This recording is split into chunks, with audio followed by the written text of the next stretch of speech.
Assalamu alaikum, everyone. Thank you all for joining us this evening to learn more about the value of scholarships and academics, and also to learn more specifically about the scholarship opportunities that ILIA is offering. Tonight, we have some very insightful and academic guest speakers, which is very, very exciting. So I'd just like to welcome Dr. Nisa and Dr. Sahar. For those of you who are unfamiliar, Dr. Nisa is the Assistant Dean for Religious Life at Howard University in DC, and Dr. Sahar Khamis is an Associate Professor at the University of Maryland. So again, Jazakallahu khair. Thank you guys both for joining us and welcome. We also have with us Sister Ibtihal and Sister Leanne Rossetti, who are both awardees of different scholarships, and they will be speaking to us about their areas of studies at Columbia University and Johns Hopkins University. Inshallah, we're going to be hearing from these experts shortly, but first off, I'd like to welcome Zakir, who is a part of ILIA's executive team working as a researcher, and he'll be starting us off with a brief Quran recitation and reflection. أعوذ بالله من الشيطان الرجيم ونادى أصحاب النار أصحاب الجنة أن أفيضوا علينا من الماء أو مما رزقكم الله قالوا إن الله حرمهما على الكافرين الذين اتخذوا دينهم لهوا ولعبا وغرتهم الحياة الدنيا فاليوم ننساهم كما نسوا لقاء يومهم هذا وما كانوا بآياتنا يجحدون ولقد جئناهم بكتاب فصلناه على علم هدى ورحمة لقوم يؤمنون. And the companions of the fire will call to the companions of paradise, saying, pour upon us some water or from whatever Allah has provided you. They will say, indeed Allah has forbidden them both to the disbelievers. Those who took their religion as a distraction and amusement, and whom the worldly life deluded. So today we will forget them just as they forgot the meeting of this day of theirs, and for having rejected our verses. And we certainly brought them a book which we detailed by knowledge, as guidance and mercy to a people who believe. These ayats are describing the importance, these ayahs are describing to us the importance of following the Quran and the knowledge within it. The knowledge that is in the Quran covers all sorts of things, from our daily spiritual rituals, meaning salah, to the manners of our daily life. Here at ILIA, one of our top goals is to establish an organization that can research and spread knowledge to not only adults, but youth, and all for the sake of Allah subhanahu wa ta'ala. As having the researcher role of ILIA, there are things that I must keep in mind. So this is a reminder for both me and you. Knowledge and research should be done for a purpose, and that purpose must be good to achieve something good. But the question is, what is considered good? Well, simply put, good is what is given and instructed to us in the Quran and in the Sunnah. We also know that the first ayah to be revealed was Iqra bismi rabbika alladhi khalaq. Iqra meaning read, so that shows us the importance of learning.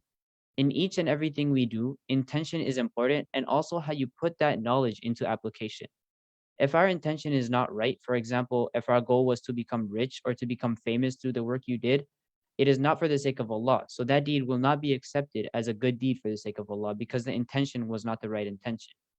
So we must realize that no matter what job we have or what you're doing in your life, we must realize that your goal in doing that or your intention should be purified and for the sake of Allah subhanahu wa ta'ala, as well as to seek beneficial knowledge. And beneficial knowledge could literally mean be anything that we do not yet know and will be beneficial to us if we learn it. So I ask Allah subhanahu wa ta'ala to make us from those who purified our intentions in our daily life, and to make us from those who enter Jannatul Firdaus. Jazakallahu khairan for listening. Assalamu alaikum wa rahmatullahi wa barakatuh. Ameen. Jazakallahu khairan, Zakir, for that beautiful Quran recitation and reflection. And thank you for reminding us to always renew our intentions. And with that, I would like to now welcome the president of this organization, Baha Haraz, for some welcoming statements. Assalamu alaikum wa rahmatullahi wa barakatuh, everybody. Greetings of peace. Great job, Zek. I mean, if we were in person, I would say takbir, but amazing recitation and translation, and a great reminder. Alhamdulillah. Welcome, everybody, to this great event. I'm extremely excited, extremely proud of ILIA and our recipients of our scholarships today. If you guys don't know, ILIA, the Islamic Leadership Institute of America, is a youth empowerment nonprofit organization. We look to, serve all youth in kind of developing as leaders through giving them, experience in real world projects benefiting their communities, or certification, education opportunities, and so on. And one big lesson that Brother Ayman, kind of the founder here, he'll speak after me, taught me is that you actually can't develop a leader without a holistic system. You can't just give a young guy one leadership class and now suddenly they're able to lead an organization or lead an effort to benefit their communities. You actually need a holistic view, whether it means giving them, you know, some education in the background, or some coaching, some personal development education, or even a place to stay if they're between things, or mental health support and so on. And we find that this is a necessity for every person that joins our organization. They oftentimes benefit from more than one thing. And today, I mean, I'm very happy to see that we're able to help our leaders by supporting them in pursuing their education and the certifications they need to kick off an amazing career. So inshallah, I hope this fund helps you pursue a great career that goes on to benefit many lives. I hope that this, of course, scholarship is accepted as a good deed, and inshallah, in the memory of those who the scholarships are for. I pray that you all take this and go on with your careers with them in mind, knowing that the families and the communities here supporting you to go on and do something amazing, inshallah. So with that, I'll leave you, and I'm gonna sit back and enjoy this amazing event, inshallah. Okay, thank you. Thank you. Now I'd like to welcome the founder and chief of academics at this organization, Brother Ayman Nassar.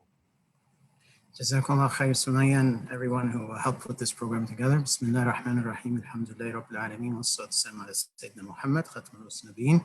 All praise is due to Allah subhanahu wa ta'ala, God Almighty, the creator, the sustainer, the provider. Inshallah, I'll share very briefly a little bit about our scholarships program. We have started, alhamdulillah, our first scholarship program, which is called Race to College. I think it's on the next slide. Back in 2011, and it's literally a race where young people come together and they run. It's 5K race. We started the first one in Centennial Park in Howard County, and actually the county recognized, it was October 12th, I believe, that year, that date to be Race to College. Our vision is to actually one day run from the park to the actual college in the county. It's about 5K, inshallah, but of course it needs a lot of logistics and preparation. So we need more people, more athletes who would like to join us, inshallah, in this amazing program.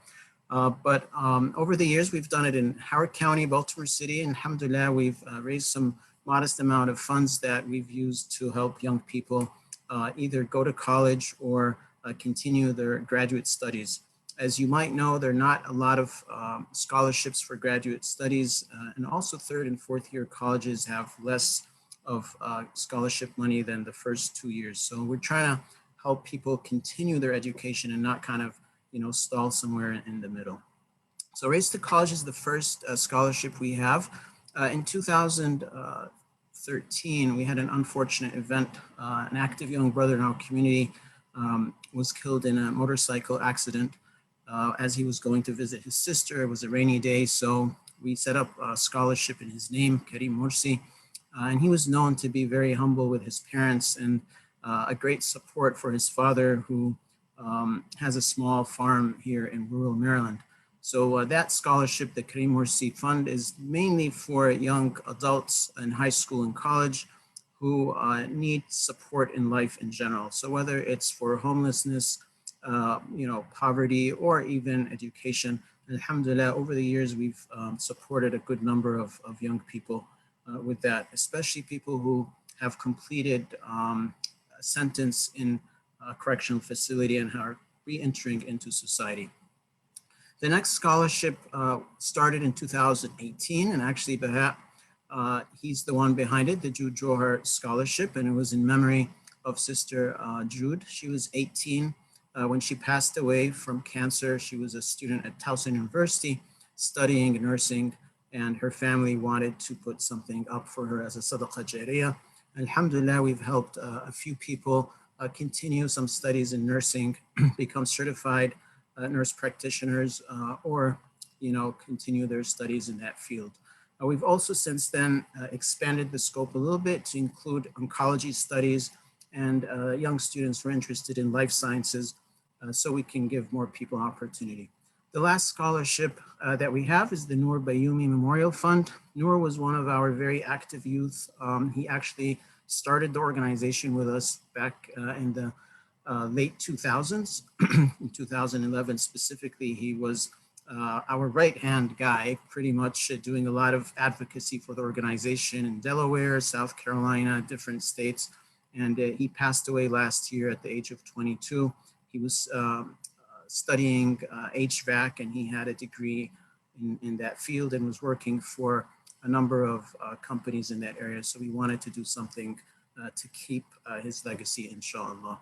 So you can find more information on our website there, and you can share, inshallah, this information with people that you might come across, whether you're in an academic setting or in a community. Inshallah, would love to participate and help others with their, inshallah, academic goals. With that, I will turn it back to Sylvia, inshallah. And if there's any questions, feel free to put it in the chat, or we can have a Q&A as well. Jazakallah khair, Brother Ayman. And as he said, there's a link down below and a QR code if you guys are interested in these scholarships. And it's always great to hear how much ILIA has grown from 2011 till now. So inshallah, now I would like to welcome our first academic speaker, Dr. Nisa Muhammed. As I mentioned earlier, Dr. Nisa is responsible for religious programming that serves the various needs of the campus advocates for the religious needs of a diverse student body. She teaches non-academic personal enrichment classes at the Islamic tradition and works closely as part of the staff in the Office of the Dean of Chapel, where the guiding principles are faith, service, and justice. Welcome, Dr. Nisa. As I mentioned earlier,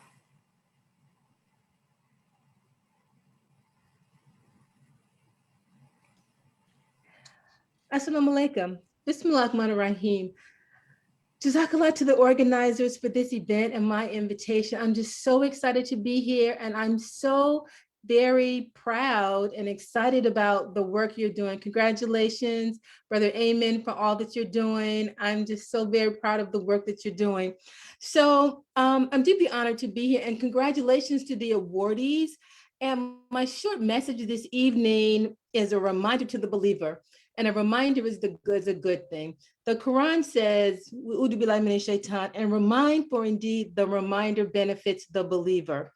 When we acquire Islamic education, we are empowered with the knowledge to change the world. And I want to repeat that again. When we acquire Islamic education, and really when I say Islamic education, I'm using that term very loosely because Islamic education is really the education of the world. We are empowered with knowledge to change the world. When Prophet Muhammad ﷺ received the revelation of the Quran, he immediately began to change the Arab society. He became known as a reformer who condemned practices of the pagan Arabs, such as female infanticide, exploitation of the poor, usury, murder, false contracts, fornication, adultery, and theft, among other things. Our prophet, peace and blessings be upon him, insisted that each person be personally held accountable, not to tribal customary law, but to an overriding divine law. All of this shook the foundations of Arabian culture and society. He used his voice with courage and pride, and this is a great example for us. His reforms led to sweeping changes not only in religious beliefs, but in business contracts and practices, male and female and family relations. His reforms provided regulations and moral guidance. Prophet Muhammad condemned infanticide and he raised the status of women, alhamdulillah. The Quran addressed this practice of infanticide in this verse. When the sun shall be darkened, when the stars shall be thrown down, when the mountains shall be set moving, when the pregnant camels shall be neglected, when the savage beasts shall be mustered, when the seas shall be set boiling, when the soul shall be coupled, When the buried infant shall be asked for what sin she was slain, when the scrolls shall be unrolled. What sin did she commit? Prophet Muhammad condemned infanticide, and it was stopped immediately. Women's rights. Women lived a very lowly life prior to Islam. They were subjected to being bought and sold, given from one man to another, and they had very few rights. Islam came and changed all of that. Reforms came that regulated marriage, divorce, and inheritance. A woman could work and earn her own money. She was seen as a full person in Islam. This new social system treated women as an individual too and guaranteed her social security for her as well as her children. Women were given inheritance rights in a patriarchal society that had previously restricted inheritance only to men. Social welfare in Islam started in the form of construction and the purchase of wells. After the Hijrah, Prophet Muhammad found only one well was used in this new city. The Muslims bought that well, and consequently it was used for the general public. He made it available to all. In the instance of war, war reduced the effect of blood feuds, which was common among Arabs, by encouraging compensation in money rather than in blood.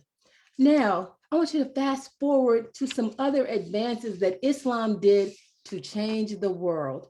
Let's look at the world of mathematics. How did Islam change the world in terms of mathematics? Although the numbers we use today were developed in India and were originally called Hindu numerals, the symbolic system was spread all across the Middle East by a mathematician called Al-Khwarizmi and has come to be known as what? The Arabic numerals. Al-Khwarizmi also authored several important books on math, one of which includes various ways to solve quadratic equations using both words and letters to represent numerical values, a common practice today. The transliteration of his name, in fact, is algorithmi, which is the origin of the term algorithm. The word algebra is derived from the Arabic word al-jabar, meaning to restore or complete. My question to you, awardees, and to all the students in the audience, how will you change the world? Let's look at language. Like most languages, Arabic has spread throughout the world by many ways of trade in many countries. The Moors of North Africa were not completely expelled until 1492, but they left a distinct mark on the Spanish language because the Muslim world was the center of philosophy, science, mathematics, and other fields for most of the medieval period. Many Arabic ideas and concepts were spread across Europe, and trade and travel through the region made understanding Arabic an essential skill for merchants and travelers alike. As a result, some modern English uses Arabic-based words such as admiral from amr, al, meaning chief of the transport. The word sequin, derived from sika, a dye used for coin making, and jar from jara, a large earthen vase. Again, how will you change the world? Astronomy. Because of the requirement that we have to face Mecca during our daily prayers, Muslims needed an accurate way to determine our exact geographic location. So Muslim scientists found a solution through astronomical research. Muslim astronomers made many important discoveries using various tools, including quadrants and even observatories. Ibn al-Shatir developed the planetary theory and studied the radius of Mercury's orbit. Information that would be crucial to Copernicus's work 150 years later. How will you change the world? Let's look at medicine. Muslim doctors invented the idea of hospitals in accordance with Prophet Muhammad, peace and blessings be upon him's teachings that God never inflicts a disease unless he has a cure for it, and that God has sent down the disease and the cure, and he has appointed a cure for every disease. So treat yourselves medically. Hospitals were developed during the Islamic Golden Age, and surgical practices shunned by other societies were further explored and refined in the Muslim world. Even our ritual ablution before prayer led to advances in hygiene. Again, my question to the listening audience, how will you change the world? Persian intellectual Ibn Sina, known as Avicenna in the West, made great contributions to philosophy, mathematics, and especially medicine. His Arabic book, The Canon of Medicine, was so influential that it was used by doctors and students of medicine for hundreds of years.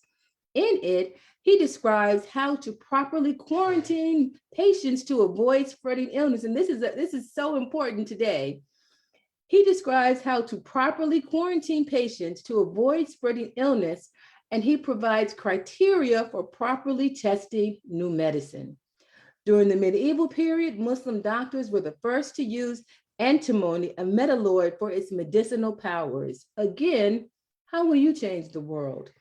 As you finish your education and look at the world you live in, what needs to be changed? We still have poverty. Women's rights still need to be protected. What about helping people understand that Black lives really do matter? Islam has the answer to all of these problems. My question again to you, as you complete your Islamic education, as you look at the world that you live in, please make a choice to change the world. Assalamu alaikum wa rahmatullahi wa barakatuh. MashaAllah, Jazakallahu khair, Sister Dr. Nisa, for such powerful and inspiring words. And, many Muslims and Arabs have changed the world in such fundamental ways, but not many people realize it. So Jazakallahu khair. And the Islamic Leadership Institute of America would like to grant you the certificate of appreciation for your hard work and community awareness, especially in the areas of human rights, racism, and interfaith dialogues. So again, Jazakallahu khair, thank you. And now I would like to welcome one of the awardees with us tonight, and that is Sister Ibtihal Molly, if I'm pronouncing it correct. She's a student who attends Barnard College and Columbia University, so I'd like to welcome Sister Ibtihal. Thank you. Assalamu alaikum. It's pronounced Ma'ali, but the English is just a little off, but it's cool. I was wondering if I would have access to the slideshow, or is that something that I should share from my end? Are these your slides? Yeah, perfect. Okay. So my major is part of the broader Asian and Middle Eastern Cultures Department at Barnard. But I specialize specifically in Middle Eastern studies, which to me I find to be particularly important because, as we have seen both in academia and then obviously in the political and public sphere, this region termed the Middle East is constantly misrepresented or orientalized or talked about as some sort of far off oppressive region. And I think it's important to have voices within this department that are there to do good and not to, get an in at the State Department and continue the steady pattern of US intervention and engagement that we currently see in a lot of these countries. I view this major as a constructive way to engage with the Middle East in order to produce work that highlights its importance outside of the realm of resource extraction, for example. It's important to be informed so that one can inform others. And then with regards to my specific focus on Palestine, I think this is particularly important, especially considering recent events, obviously, but also the importance in understanding that the recent events that are occurring are nothing new. And they're just a continuation of an entrenched system of coloniality. And so I feel like the quote that I chose from Edward Said's Orientalism kind of summarizes a lot of the ways that I approach my major or approach my studies. Ideas, cultures, and histories cannot seriously be understood or studied without their force, or more precisely, their configurations of power also being studied. And something I focus a lot on in my classes is understanding the sources of power that dictate how we operate or how systems have been set up, because these power dynamics that are involved, even in the dissemination of information and education, are important to be acknowledged if they are to be reworked, which is kind of a focus of my studies. And then in the next slide, I kind of highlighted what my potential research will be, but I think in order to kind of cover this, I'll give like a brief historical background or So in 1993, Israel and the Palestinian Liberation Organization orchestrated the Oslo Accords, or the Oslo peace process, which was a mechanism initially to end the Intifada or Palestinian uprising. It was marketed as a peace process, however, and these plans started after secret negotiations in Oslo, and they resulted in the recognition by the PLO of the state of Israel and the recognition by Israel of the PLO as a representative of the Palestinian people, which is already problematic in itself, for the PLO doesn't entirely represent the Palestinian people, and then also the recognition of the state of Israel kind of went against a lot of what Palestinians on the ground were asking for. Essentially, though, what resulted in this was the creation of a Palestinian Authority, or the PA, which is also why a lot of people view the PA as incredibly compromised. And so the effects of the Oslo Accords were immediate. Over 500 checkpoints were set up across the West Bank. The necessity for pass permits to leave city jurisdictions became a thing. The freedom of movement for the majority was constrained. There was a massive increase in unemployment and imprisoned Palestinians and poverty, continued confiscation of land and colonial settlements, which is continuing to this day. And then most importantly, the mobilized Palestinian population was effectively demobilized with the onset of an entrance of NGOs coming in and a livelihood dependent on supporting this so-called Oslo peace process. And then a few years later in '98, the West Bank gets divided into 3 areas. Area A, which is a Palestinian population with administrative and police under Palestinian control. Area B, which is kind of joint control. And then Area C, which is completely under the control of Israel. And this doesn't even factor in Jerusalem, which was meant to be off limits and shared, yet obviously, clearly, we have seen that this is not the case. All of this is to say that Israel maintained its military presence over Palestinians and has continued to expand it. There's no real recognition of Palestinian autonomy and no creation of a Palestinian state, which is why it's crucial not to take this like peace process as a peace process. It wasn't a peace process, it was more so a land grab. Okay, and then all of this is kind of to lead up to what my potential research will cover, which is political development post-Oslo, post this peace process, and then even further reimagining a Palestinian state space devoid of this colonial influence and what that means for people who have generationally been under the boot of an oppressive force. And then my last slide just kind of goes over my interest in this field. I'm Palestinian and I feel like it was cultivated a lot when I was young by my parents. But then I think more so in college, when I actively made the decision to start studying this as my major, it kind of became more of a thing that I was like, oh, okay, like this is something I'm very, very interested in. And then also I'm a part of Columbia Students for Justice in Palestine. And we just recently actually passed a divestment vote in the fall of last year, where essentially Columbia students voted in favor of Columbia divesting its stocks, funds, and endowments from companies that profit off of Israeli apartheid. And I think one of the best things in working with SJP is just kind of seeing this like shift and tide change, especially when you can get people to, you know, start seeing the truth for what it is, and you know, like unlearning a lot of misinformation that gets spread, and you creating an environment where people can change and grow is particularly motivating for me. And that's all I had to say. Thank you again. Well, thank you, Tihal. Mashallah, the work you're doing sounds amazing. And on behalf of ILIA, we would like to grant you the $500 scholarship award from Race to College for your work in the area of Middle Eastern Studies and post-colonial liberation at the Columbia University. So again, congratulations. And with us now, we have Dr. Sahar Khamis, and she is an expert on Arab and Muslim media. She's the former head of Mass Communications and Information Science Department at Qatar University. Dr. Khamis is also a media commentator and analyst, a public speaker, a human rights commissioner in the Human Rights Commission in Montgomery County, Maryland, and a radio host who presents a monthly radio show on US Arab Radio, the first Arab American radio station broadcasting in the US and Canada. So welcome, Dr. Sahar Khamis. Assalamu alaikum, everyone. It's indeed an honor and a pleasure to be with all of you this afternoon. Thank you so much to Islamic Leadership Institute of America for this important event and for the very, very important work that you are doing actually to help American Muslim youth reach their best potential. I have known about this great organization for many years, but it wasn't until I actually had a conversation with Brother Ayman Nassar that I really kind of got a good taste and a good feel of the the breadth and the comprehensiveness of the many services that Islamic Leadership Institute of America is offering educationally, socially, culturally, in so many different ways to support young people, young men and young women. So much so it's not just about giving out scholarships and awards, which is of course very important. And I would like to take the opportunity to say congratulations to all the awardees for sure on all their hard work and on really earning these important scholarships and awards.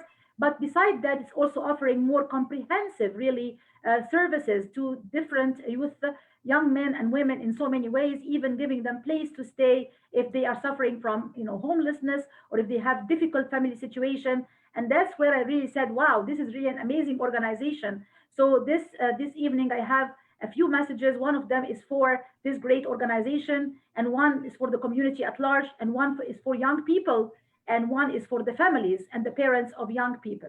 So my message to this great institute is, please keep up the important work, the meaningful work that you have started. Continue this important path.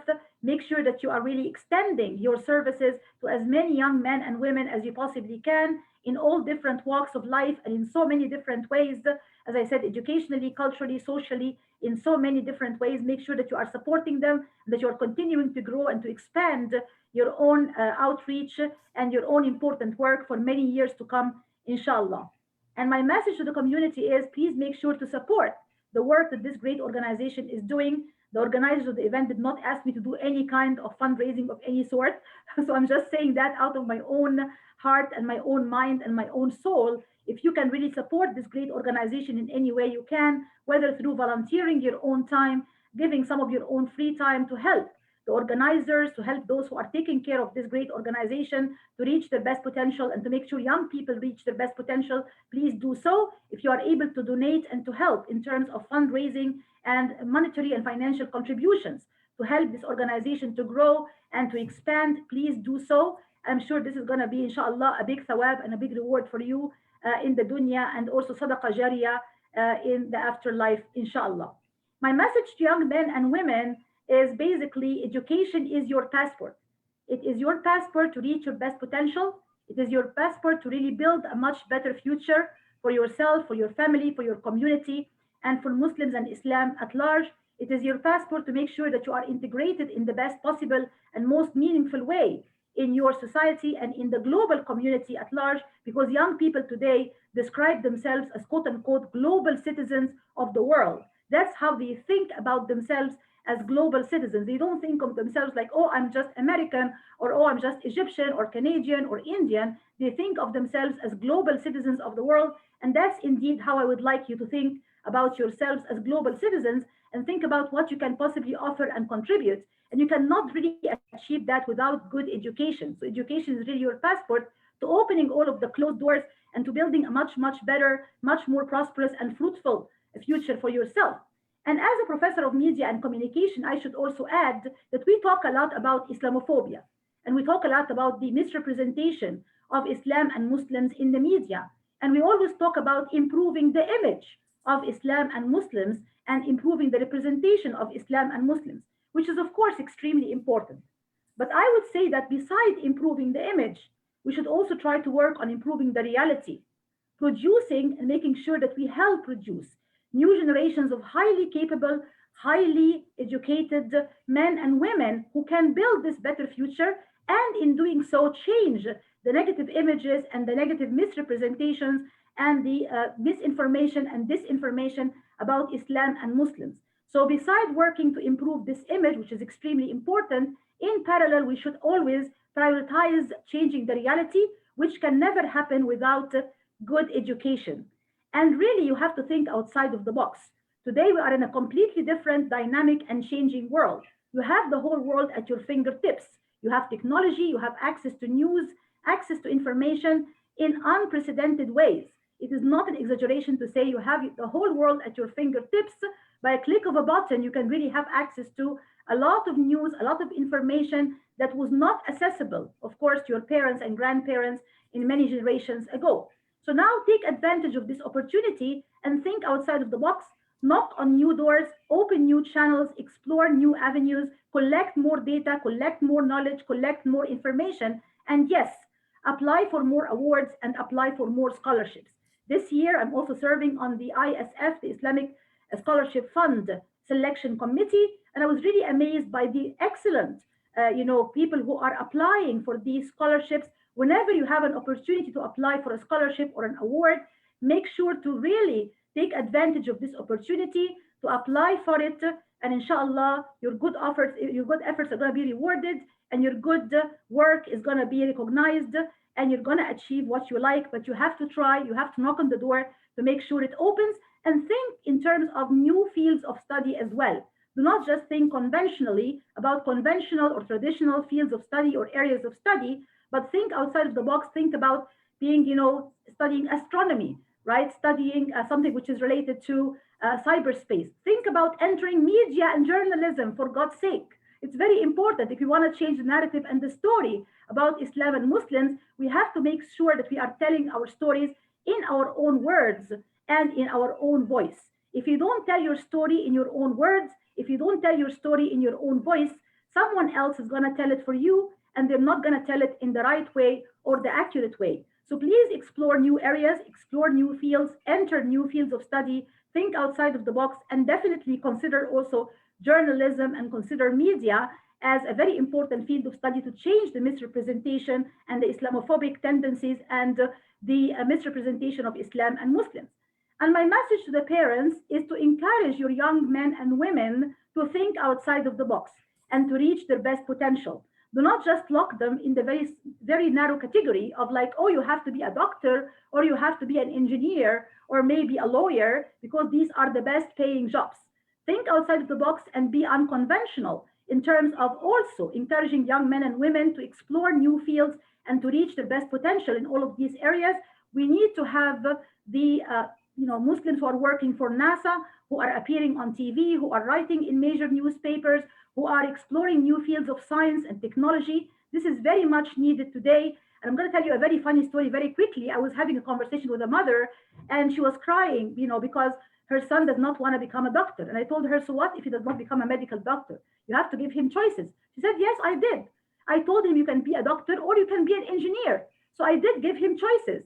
And she was very serious. I was like, oh, no, you need to actually give him more choices than that and make sure that there are so many other fields that your son can really explore. So that's my message to parents, to try to really encourage your young men and women to reach their best potential, think outside of the box and explore new fields, because we are in a very changing and a very dynamic world, and we have to keep up with the very, very fast pace of this world.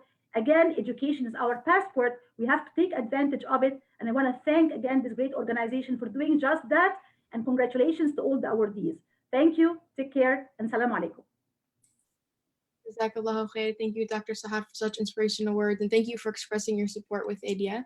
And with that, we would like to grant you the certificate of appreciation for your work in the field of communications and promoting proper awareness of human rights abuses across the globe. Jazakallahu khair. Thank you so much. And now I would like to welcome Sister Leanne Rossetti, who's another awardee, and she's a nursing student at the Johns Hopkins University. Welcome. Good evening, everyone. And first, I would just like to thank you for this honor. To receive this scholarship in Jude Jahar's name it humbles me, and I will tell you why. My name is Leanne, and I'm a nurse striving to get my nurse practitioner degree, which I'm doing right now. I had the honor of taking care of Jude Jahar, one of her primary nurses, from her diagnosis up until her death.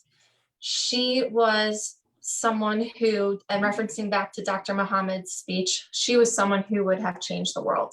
From the time she was diagnosed, the amount of positivity and light and faith that radiated from her and her remarkable family is something that humbles me to this day.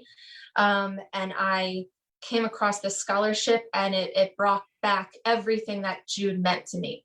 So thank you for bringing that back into my life, and I am incredibly honored and humbled.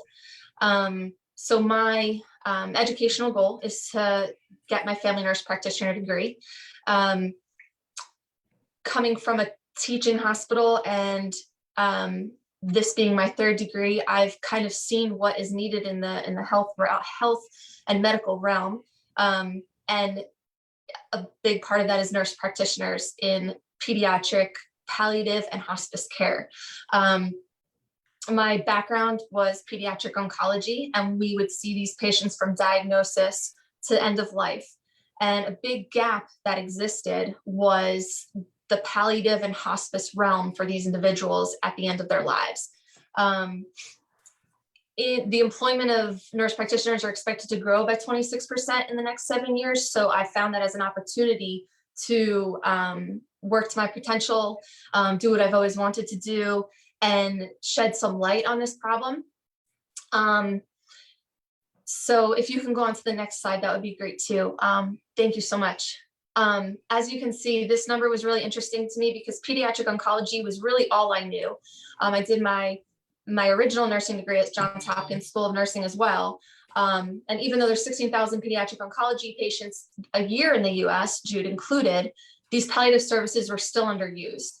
So it affected their psychosocial care, the communication between the physicians and the families, support for their family members, and obviously their bereavement care at end of life.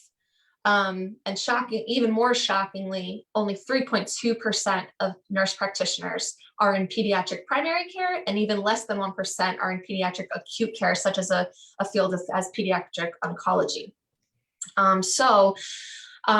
My goal, and I'm so humbled to start this now with the help of the scholarship, is to shed light on this deficit that we have, to focus in pediatric primary care or adult oncology care, and really relinquish resources and make this a bigger part of the care we have for these children and these young adults. You can change to the next slide if that would be great. Thank you. Coming from, like I said, coming from the teaching hospital, and going through 3 degrees, I've met some remarkable people, the Jahars included, who have taught me to remain humble in all of my work. There's always someone that's going to know more than me, and someone I can learn from. I've learned, I think, more with age, not to get stuck on certain things, and to move forward with what is working, what I am finding success with, not to get so stuck in things that may not be suited for my work. There's no such thing as an attainable goal. Just like I'm doing with my master's, is breaking it down into steps and taking it one day at a time to kind of relieve my anxiety levels, especially working in the field of oncology and seeing many traumatic deaths like Jude. So thank you again for this amazing honor. I pray to Jude and her family, and I think about her every day, to be honest. So I am beyond humbled, and thank you again from the bottom of my heart for this opportunity to advance my degree. And thank you for sharing those pieces of advice, and I wish you all the best in your future with your goals. And congratulations. Here's your certificate award for the Jude Johar Memorial Scholarship. Again, congratulations. Thank you so much. And now I would like to welcome Jenna Nassar, who is the head of outreach, and she's going to be speaking about how to apply to an ILIA scholarship. Assalamualaikum everybody. First, I'd like to congratulate both of our winners for both sharing about your amazing work that you've been doing. And now I wanted to let everybody know who's watching on the live stream, or if you're on this Zoom with us here and you're interested in learning about how to apply to an ILIA scholarship. So Sumaya, if you want to go to the next slide, but essentially ILIA provides a very simple process for our scholarship applications. The first step would be submitting the online application, which you can obviously learn more about that at our website or if you scan the QR code. And then the second step in this process is giving your transcript, your resume, and your essay. That just kind of gives us more general information about your background. And then our final step is a quick little 15-minute interview. It's more like a networking session. We essentially just want to get to know who you are as a person and learn a little bit more about you, aside from just, your transcript and your grades and things like that. So once again, you can scan the QR code at the top of the screen, or you can visit scholarships.islamicleadership.org to learn more about the scholarships and how to apply, or if you want to learn more in-depth information about the 4 scholarships that ILIA offers. The link is also in the chat if you're not able to scan it, but once again, you can just visit scholarships.islamicleadership.org. And although the ILIA scholarship application process is quite simple, it's definitely a very rigorous program, and it's very it is a merit program, so it is a rigorous process, and we do encourage all applicants to put their best foot forward. All right, Jazakallahu khair, Jannah. And to all the speakers who took time out of their day here, and thank you to all audience members for attending. I hope that you guys were able to gain some new insightful knowledge and that you go on to apply to scholarships with this new knowledge. And I personally think that it's very important to find scholarships and take advantage of them, as Dr. Sahar also mentioned. I find in particular teenagers and high school students, I myself am guilty of doing this. They either don't look for scholarships, or when they find them, they think it's too rigorous, or just like claim that they have no chance. But you know what? You're never going to know if you never even try. So Jazakallahu khair to everyone. I think I'm going to hand it back to you, Jannah, to talk about some upcoming ILIA events. Yeah, so as we kind of close off for the night, I just wanted to remind everyone of a few upcoming programs that we have here at ILIA. We have our Mountain Strong retreat for the boys this Saturday, June 17th or June 19th, and then the girls retreat is next Saturday, June 26th. This is an amazing opportunity for you to get outdoors and reconnect with friends while learning the importance of patience from the Islamic perspective. And then we also have our Young Adult Mental Health campaign, which we recently launched to kind of bring a light and awareness to the mental health issues that are going on around the world, and allowing support to the youth and giving them new resources and counseling, and essentially just helping them through any difficult crises that they are able to encounter. And so once again, feel free to scan the QR codes, or you can visit islamicleadership.org for more information.